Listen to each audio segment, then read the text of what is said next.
आयतार 14 जुलय 2024 सद्या काळाचो 15वो आयतार।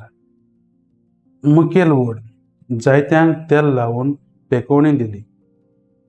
नियाळाक आधार पिडेस्तांची मागणी म्हणल्यार एक व्हड प्राचीत आनी पेकोवणीचो संस्कार। हो संस्कार आदीं दुसऱ्याच वागणुकीन लोक पळयताली म्हणल्यार संतेसांव। हें संतेसांव पाद्री लावूंक आयल्यार लोक भियेताली म्हणल्यार आतां तो मनीस मरोंकूच जाय।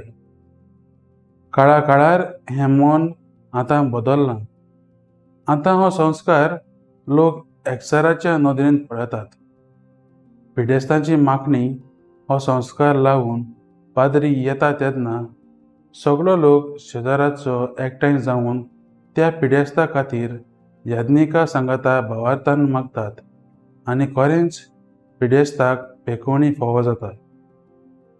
जेजून आपल्या शिसांक आपोवन दोगां हीच याज्ञा दिवन धाडले, वचात आनी सगळ्या लोकांक बरी खबर परगटात। सगळे तरेचीं दुयेंतांक बरीं करात आनी पयत मागणी लावून पिडेंतली पेकोवणी दियात।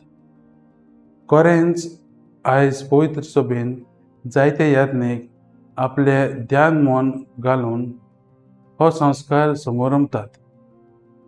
जाल्यार थोडे हो वावर अजें कशें पळयतात आनी पिडेस्तांक क्रिस्त प्रसाद पासून लौकिकांच्या हातांत सोडला हो एक बरो सैग तांकां भेटूंक आनी तांची गोश्ट आयकून तांचे काळीज मनाक पेकोवणी दिवंक।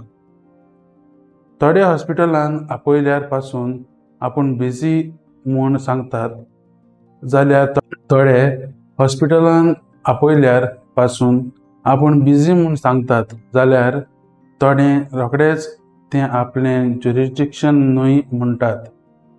वेळ जागो पडनासतना जेजूचो वावर उमेदीन करूंक ताची पेकोवणी पिडेवंतांक दिवंक वावरुया।